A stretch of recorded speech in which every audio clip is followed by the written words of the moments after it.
Cristo e caridade, é o amor em ação. Deixo agora vocês com a nossa irmã Rosário, que vai falar conosco sobre a parábola do semeador. Muita paz, que Jesus nos abençoe. Nós estamos no dia 20 de dezembro, e dezembro, como nós sabemos, é o mês em que a humanidade comemora o nascimento de Cristo, né? A despeito de algumas controvérsias, que foi em abril, que foi entre um mês. Mas, enfim, nós temos esse hábito, e eu acho que a escolha não poderia ser mais feliz do Regeneração em trazer as parábolas do Mestre Jesus para que nós possamos fazer essa comemoração, essa homenagem ao nosso irmão maior. A parábola do semeador é a parábola que nos coube hoje fazer algumas reflexões junto com vocês. Na obra de Caio Schutel, com o título Parábolas de Jesus e Ensinos, ele começa sua obra exatamente com essa parábola do semeador. E ele afirma textualmente que considera a parábola do semeador a parábola das parábolas. Ou seja, ele dá uma ênfase a esta parábola. Como nós falamos, a parábola do semeador encontra-se também no Evangelho segundo o Espiritismo, no capítulo C de Perfeitos, e é o capítulo número 17. Então, vamos fazer algumas considerações como essa parábola está sendo posta lá no Evangelho segundo o Espiritismo, que é uma obra que nós habitualmente muito estudamos dentro da nossa doutrina. Vejamos como ela está posta. Naquele dia, saiu Jesus de casa. E, enquanto ele saiu, ele dirigiu-se para o mar e assentou-se à beira do mar. Ali, assentando-se, vieram ao seu encontro muita gente. De tal sorte que Jesus, entrando numa barca, viu todo o povo em pé na ribeira e começou a lhes falar. E lhes disse muita coisa em parábola, dizendo: eis que saiu o que semeia a semear.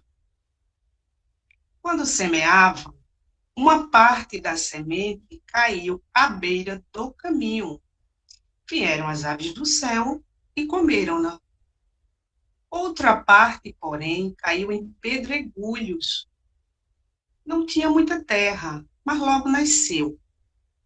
Quando o sol saiu, queimou, e como aquela semente não tinha raiz, secou. Igualmente, outra parte caiu no meio de espinheiros. A semente, então, cresceu junto com os espinhos, e estes afogaram. E então, finalmente, parte da semente cai em boa terra. E nesta terra, essa semente frutifica, dá bons frutos, havendo grãos que germinavam 100 por um, outros 60 e outros 30. Quem tem ouvidos de ouvir, ouça.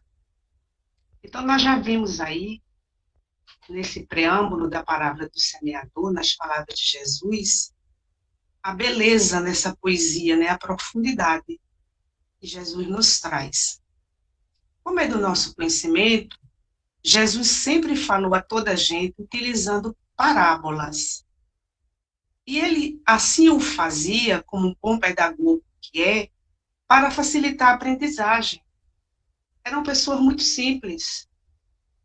Precisavam de elementos materiais, como objetos, utensílios, coisas que eles usavam no dia a dia, para poder, então, a partir daí, com as reflexões feitas pelo Cristo, alcançar as grandezas do mundo espiritual. Era assim que Jesus falava. Ele saía daquilo que era cotidiano, ele partia daquilo que era usual na vida daquele povo e levava a reflexão sobre questões do reino de Deus, questões da imortalidade da alma, da comunicabilidade dos espíritos, enfim, tudo que estava relacionado a este mundo que Jesus veio para implantar na Terra. E aquelas pessoas simples, então, tinham mais facilidade para entender o que Jesus estava trazendo. Se nós formos observarmos na parábola do semeador, nós vamos identificar 3 componentes essenciais, que são a semente, o semeador e o solo. Ora, a época que Jesus viveu na antiga Palestina e nas adjacências, aquelas cidades próximas, onde ele pregou largamente, todos esses 3 componentes eram do conhecimento de todos. Aliás, era uma terra agrícola. Homens e mulheres literalmente punham as mãos na terra para arar. Então, ele não trazia nada distante das pessoas.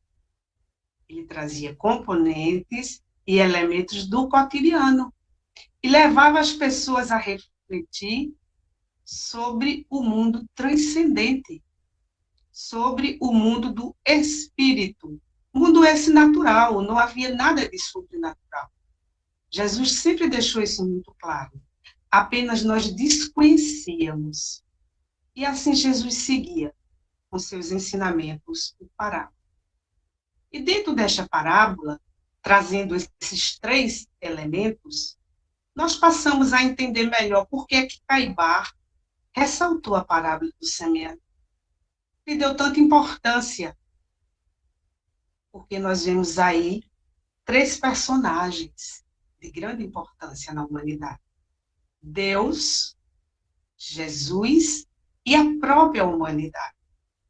Então, ele atentou para a importância dessa parábola como se fosse, digamos, uma chave que possibilitava adentrarmos as demais parábolas. Ela abria as demais parábolas, porque ela trazia os 3 elementos essenciais para a reflexão acerca do reino de Deus. E aí, dentro dessa parábola, considerando esses 3 componentes, Jesus referia-se a eles dando significado. Quando Jesus falava na parábola da semente, ele referia-se à palavra de Deus. Aquela palavra que Jesus veio anunciar à humanidade. Quando Jesus citava o semeador, era ele próprio, o Cristo, que semeava. Fosse no mar, fosse na montanha, fosse no monte, fosse visitando a casa de algum dos seus discípulos ou de tantos amigos, fosse nas estradas, nas pequenas cidades e lugarejos, Jesus estava sempre a semear. Ele é o semeador da parábola, posta naquela época. Quando fala Jesus da semente, ele refere-se aos habitantes daquela região à época, portanto, aos representantes da humanidade. Não é? Naturalmente, que todos os ensinamentos do Cristo naquela época, circunscritos ao momento e à época, são ensinamentos de vida eterna. Estão tão atuais quanto aquela época. Então, tudo que Jesus pregou, quando aqui esteve encarnado, cabe a nós refletirmos hoje enquanto humanidade. E aí, dentro dessas considerações, nós vamos vendo que Jesus falava com profundidade, embora com simplicidade.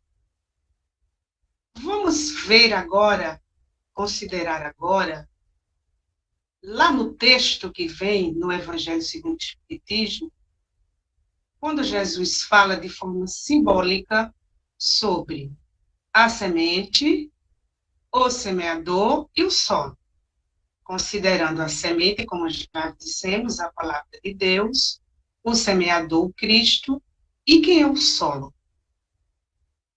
Nós, a humanidade, aqueles homens e mulheres que estavam lá à beira do mar com Jesus naquela época, representando a todos nós. Jesus citou solos diferentes. O semeador é o mesmo, a palavra é a mesma de Deus, mas o solo é muito variado. E ele citou beira do caminho, pedregulho, espinheiro e boa terra. Quando Jesus fala no solo beira de caminho, ele refere-se a nós, os que o seguíamos à época, os que buscamos segui-lo nos dias atuais, que ouvimos a palavra de Cristo. A palavra ela chega a nós, ela nos atinge, mas nós simplesmente não nos interessamos em nos aprofundar. Nós não buscamos o entendimento profundo daquelas palavras. Nós preferimos ficar à margem, à beira do caminho, à margem dos ensinos de Jesus e simplesmente seguimos adiante. Ignoramos. E como toda beira de caminho, vem o vento, vem a poeira, vem as pisadas, e tudo aquilo fica ali ignorado. Quando Jesus nos fala do pedregulho, ele se refere a nós que ouvimos a palavra desperta o nosso interesse, escutamos ela até com gosto, e muitas vezes nos decidimos a seguir, como fizeram alguns daqueles homens e mulheres diante do Cristo encarnado. Hoje também nós o fazemos. Estamos ali e resolvemos segui-los. Só que seguir a Jesus requer muitas vezes renúncia. Requer muitas vezes abnegação. E aí o que é que vem? Vem as vicissitudes, vem as provações, e nós simplesmente recuamos. Consideramos forte demais, consideramos muito difícil essa parte. Algum de nós considera até absurdo. E aí, assim como os pedregulhos, nós não, digamos assim, não criamos raízes com a ideia do Cristo. Ficamos realmente na superficialidade e desistimos diante dos primeiros embates. E aí vem aquele solo, que é o solo do espinheiro, trazendo para nós a humanidade. Nós ouvimos a palavra, ela chega até nós. E ela toca no íntimo do nosso ser. E nós até nos alegramos. Finalmente eu estou ouvindo algo mais consciencioso. Finalmente chega a mim uma proposta diferenciada, uma proposta para eu encontrar mais sentido na minha existência. Eu me tomo de entusiasmo e começo a seguir a Jesus. Começo a estudar a sua palavra. Por outro lado, eu tenho as preocupações com as coisas do mundo. E é necessário cuidar das coisas do mundo, cuidar do corpo e do espírito. Só que as riquezas e os bens materiais, eles tomam na minha vida uma dimensão exagerada. E aí, aqueles planos de vida eterna, aqueles impedimentos, estão mais uma vez deixados de lado. E aí, também desisto de caminhar com Jesus e por cuidar excessivamente dos bens perecíveis. Se nós analisarmos, nós vamos ver que essas escolhas que nós fazemos, elas nos deixam plenamente na porta larga. Ficar diante da porta estreita é um grande desafio. Nenhum de nós adentra essa porta estreita com tanta facilidade, só aceitando a palavra de Jesus. É preciso a experiência, é preciso a vivência, o aprendizado, muitas vezes até a dor, para que a gente compreenda o valor que essa porta nos traz. Mas Jesus, na sua infinita sabedoria e bondade, sendo o semeador por excelência, ele não escolheu o sol. Observemos bem.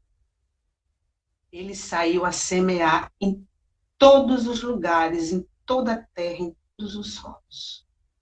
Dos mais áridos ao mais fértil. Todos tiveram acesso à palavra de Deus pelo semeador. Embora no íntimo ele sabia, conhecendo a nós todos em profundidade como Jesus conhece, ele sabia que poucos germinariam a curto ou a médio prazo, que muitos demorariam tempo para germinar, e que outros, neste momento que ele pregou, lá na antiga Palestina, naquelas terras vizinhas, morreria a semente. Mas Jesus, num exemplo de justiça, semeou para todos. E aí ele nos deixou a seguinte lição, de que o que não semeia hoje, semeará amanhã. Nada se perde.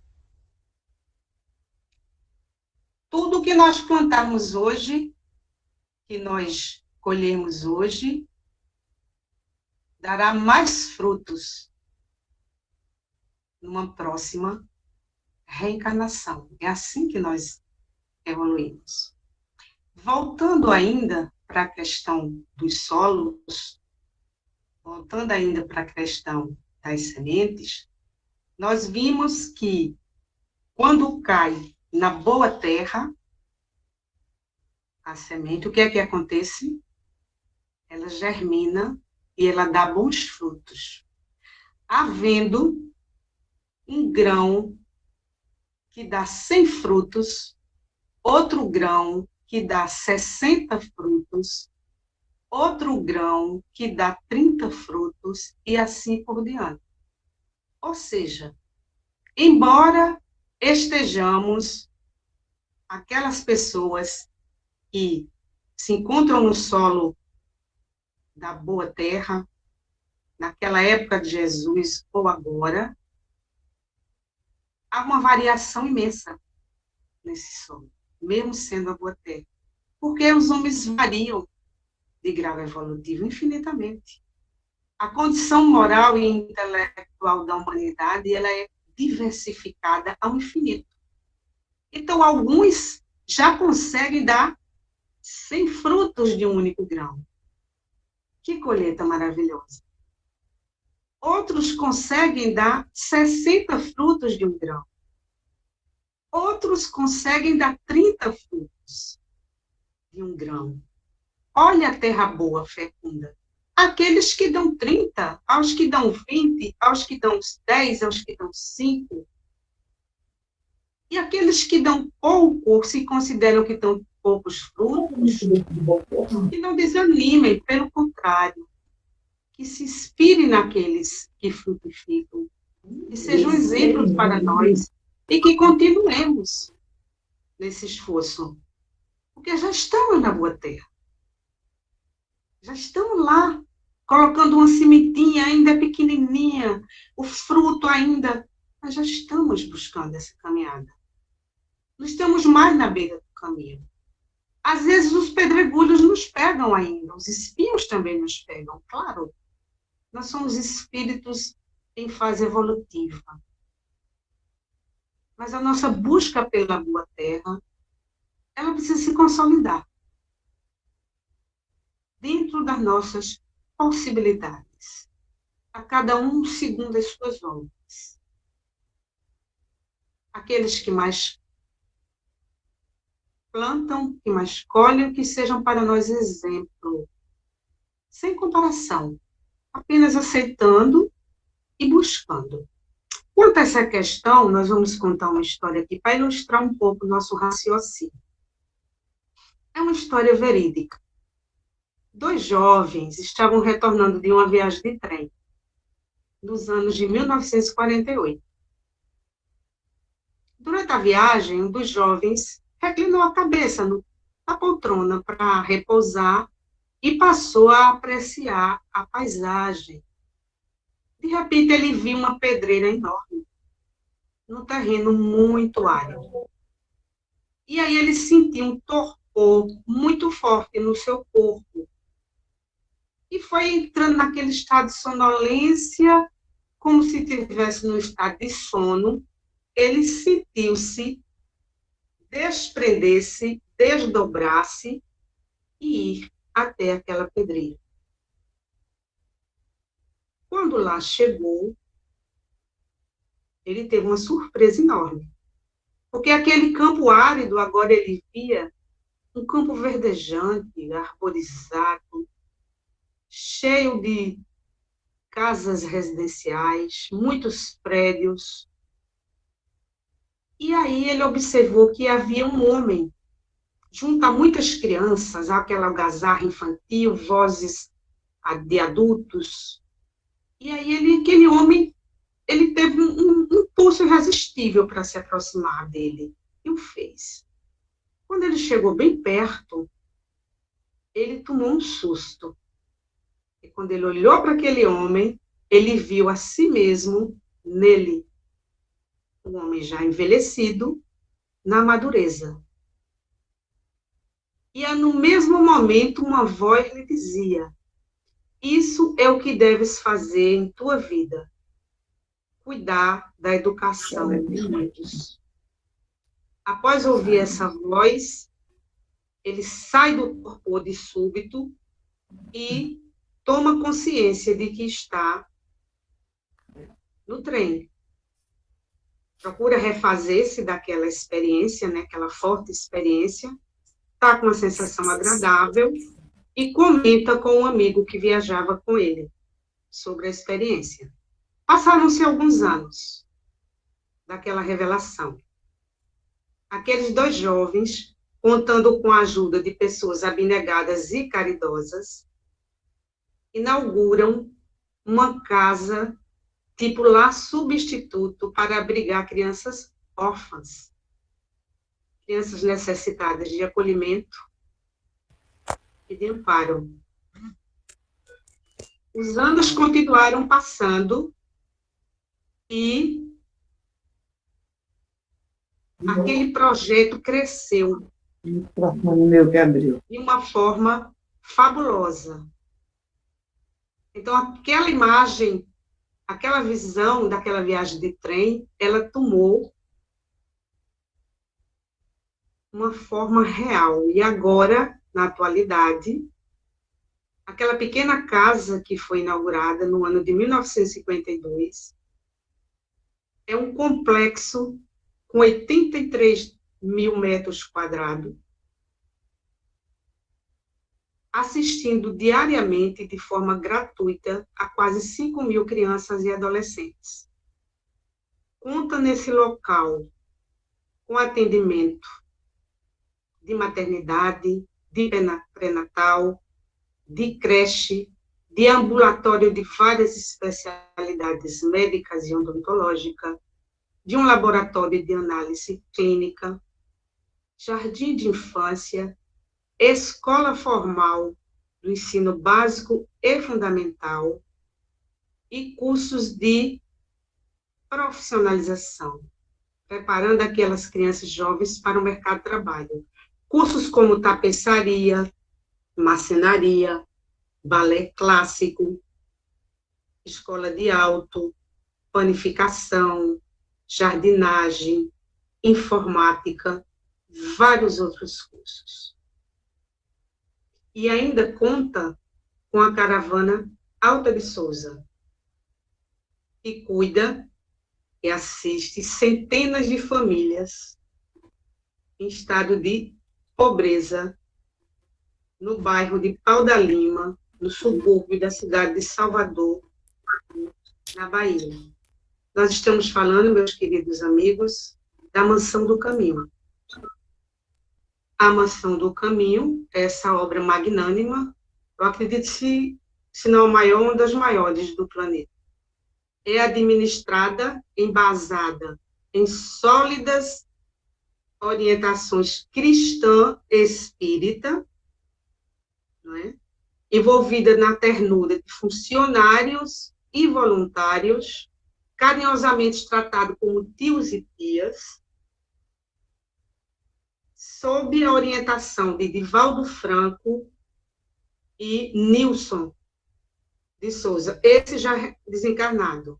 Divaldo e Nilson, portanto, aqueles dois jovens da viagem de trem. Por que nós estamos citando esse exemplo? Porque nós vemos aí um exemplo categórico da Boa Terra. Um exemplo de como a semente foi recebida em abundância. O semeador encontrou ali um solo de uma fertilidade exemplar, que é o nosso querido Divaldo Pereira Franco, também carinhosamente chamado de O Semeador de Estrelas. Temos outros exemplos, ele não é o único. Mas trouxemos esse exemplo para vermos como uma semente frutifica. Ele era um garoto de 18 para 19 anos, quando estava dentro daquele trem. Tudo bem, ele é um espírito que está em missão. Lembra? Um grão para 100, outro grão para 60, outro grão para 30. Se o nosso grão já estiver germinando um fruto, ai, meus irmãos, que gratidão à vida por estar nos dando essa oportunidade. Vamos cuidar desse fruto. Vamos fazer com que ele germine. Vamos adubar essa plantinha. Sejamos também semeadores. Porque nós somos semeadores de Jesus. Jesus, ele aguarda por nós. Nós somos a terceira revelação. Nós somos o Consolador prometido. O que é que nós estamos fazendo? Que tipo de solo nós temos sido? Será que nós estamos procurando a boa terra? Dentro das nossas possibilidades evolutivas? O que é que nós estamos fazendo com o compromisso que nós assumimos ao reencarnar, de conhecermos a doutrina espírita, de trabalharmos dentro dela a partir dos seus princípios? Nós vimos lá no Livro dos Espíritos, nas questões 627, a espiritualidade pergunta. Ora, interpretando, sem ser com as palavras textuais, se o Cristo já veio ao planeta, já trouxe todos os ensinamentos, qual a necessidade dos Espíritos trazer mais esclarecimento? Teriam os Espíritos algo a mais a nos trazer? Como quem questiona? Se Jesus é o Espírito mais puro que já teve na Terra encarnado, se é o planeta do governador, é o governador do planeta, desculpa, há algo mais a ser dito? Ele que foi copartícipe na criação do planeta, o maior de todos, e o que é que a espiritualidade nos lembra? Jesus, quando veio à Terra, falou em alegorias e parábolas, porque o nosso grau evolutivo na época não nos permitia acesso às verdades, que hoje nos permite. E que quem é esse papel de trazer hoje essas verdades? Dos espíritos, através de nós, espíritas. Porque o espiritismo, sendo ciência, filosofia e religião, é sem dúvida a doutrina que tem mais condições, mais conhecimento de causa para levar à humanidade essas realidades. A realidade do espírito imortal. Então, o nosso compromisso começou lá, quando nós estávamos na reticidade. Está se consolidando aqui. Cada um de nós, colhendo a sua sementinha, cuidando do seu fruto e também semeando. Então, a doutrina está aí posta e a nós cabe essa grande responsabilidade. Os espíritos nos dizem também, no livro, na obra, lá no livro dos Espíritos, nessa questão 627, que o compromisso deles é implantar o reino do bem que Jesus começou. Mas não pode concluí-lo, não era a época ainda. Agora é. Agora é a hora da mensagem de Deus ser inteligível a toda a humanidade. É hora de cair o véu. E eles nos dizem, os espíritos, que estão aqui também para desmascarar os hipócritas, para provocar os orgulhosos. Quantos casos nós vemos hoje de falsos profetas cuja máscara está caindo? De irmãos nossos, que como nós estão na caminhada evolutiva, que utilizam da religião, da crença, da fé alheia, para esconder as próprias torpezas, para satisfazer apenas ao seu ego, e que está tudo se revelando. Às vezes a gente pensa, meu Deus, eu nunca vi tanto escândalo no mundo como hoje. É escândalo no campo da política, é escândalo no campo da religião, é escândalo no campo da família, é escândalo, são as nossas próprias mazelas também, que a gente aqui e ali está vendo que não dá mais para mascará-las, e temos que enfrentá-las, porque a hora é chegada. Nós estamos num planeta em plena evolução. Não há mais como recuar. É seguirmos avante. É confiarmos no Cristo. Jesus é o caminho, a verdade e a vida.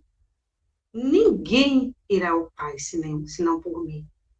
Olha a afirmativa desse espírito de escola. Ninguém irá ao Pai. Aqueles que não conhecem ao Cristo, um dia o conhecerão.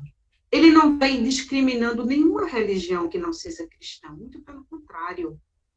Ele está abrindo os braços ao todo, porque ele é o verbo do planeta, ele é o governador do planeta. E todos os espíritos evoluídos que aqui tiveram fazem parte da sua pleiade crística. Trabalham com ele, para ele.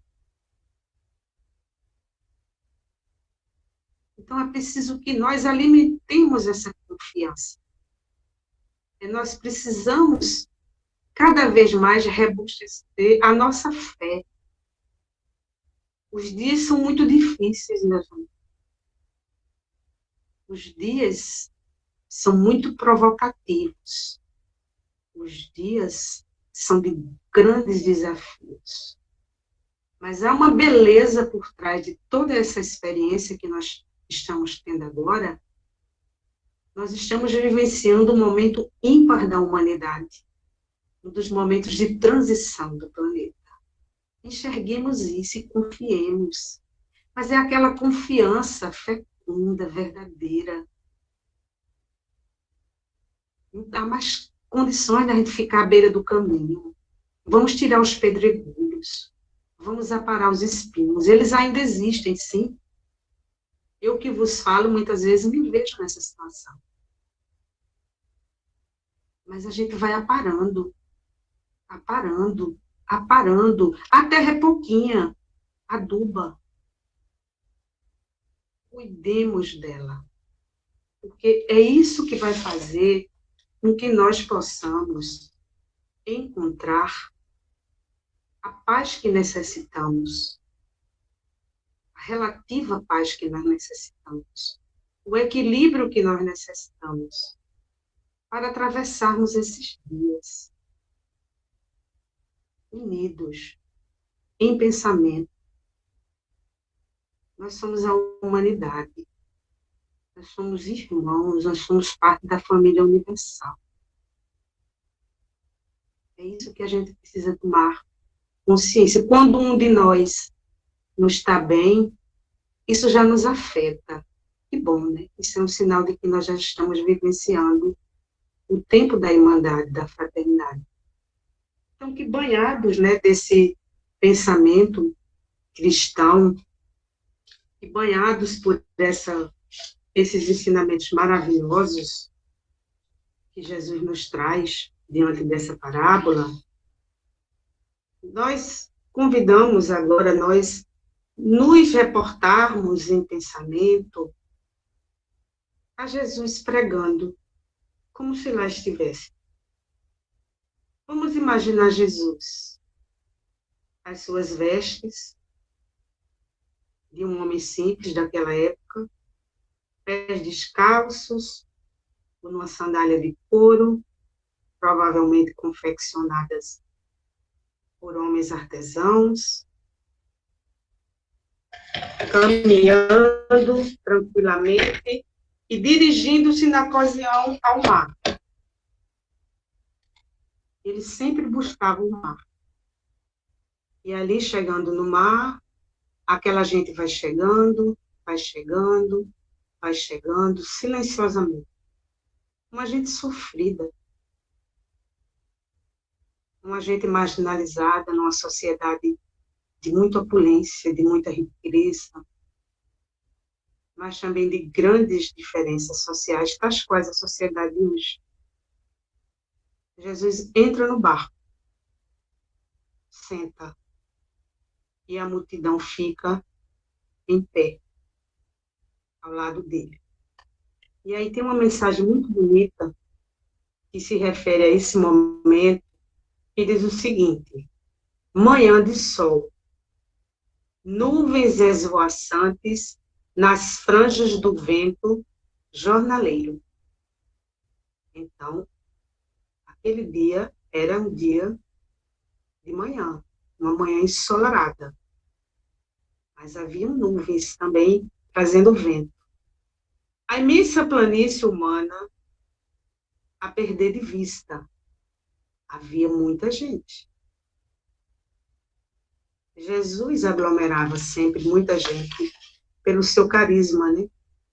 Pela sua energia espiritual.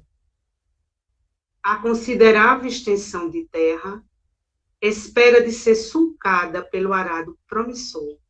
Vejam que passagem belíssima.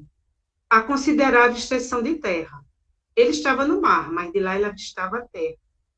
À espera de ser sulcada pelo arado promissor. Como nós comentávamos, a época era uma época agrícola, as pessoas viviam muito da terra, do plantio. E eles sulcavam a terra para plantar, né? Para poder colher. O mar, velho amigo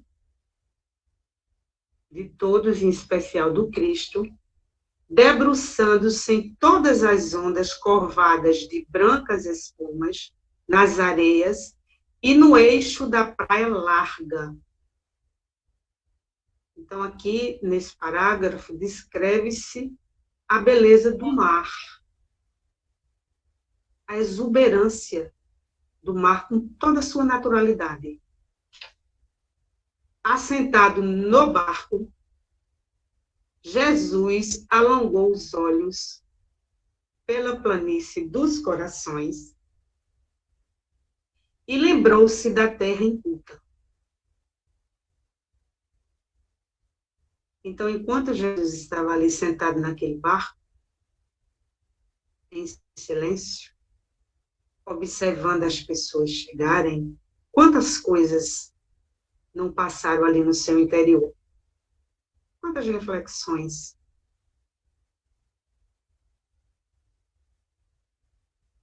Quanta escuta, ausculta Jesus fez daquelas pessoas? dentro do seu psiquismo, de um espírito, né, das esferas superiores, escutando a cada um daqueles seres, e ali preparando o quê? A sua pregação. Inspirando-se. Tomado de imenso amor pelos homens, depois de falar sobre muitas coisas, considerou: eis que o semeador saiu a semear. Eis que o semeador saiu a semear. Ele saiu. Ele movimentou-se. Ele foi em direção ao outro. Isso é uma condição básica para a prática da caridade. A caridade implica em sair de nós e ir até o outro, em vencer o ego, no sentido do egoísmo, ou do egocentrismo. Então, quando alguém vai fazer uma prática de caridade, ele vai em direção do outro, ele sai de si.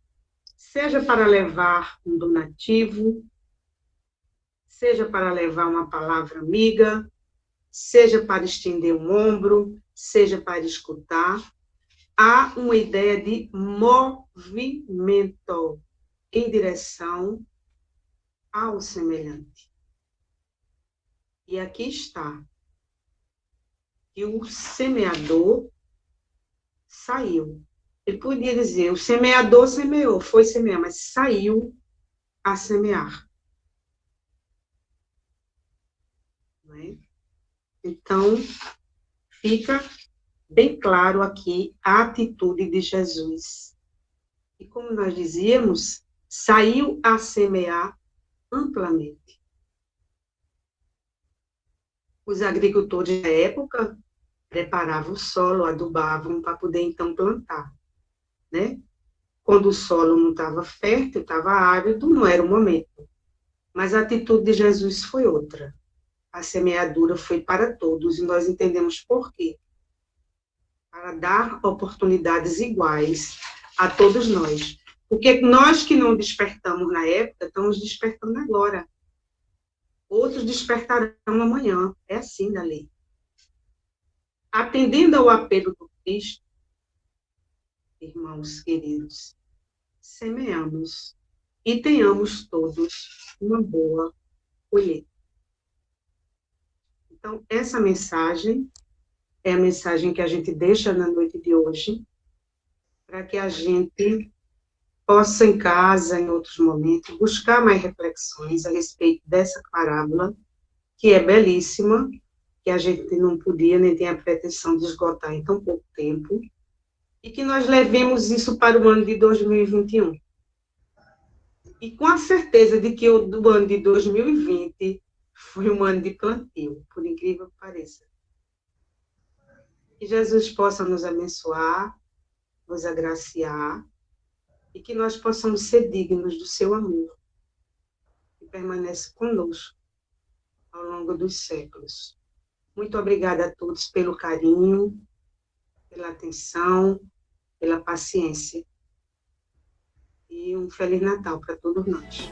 Grupo Espírita Regeneração.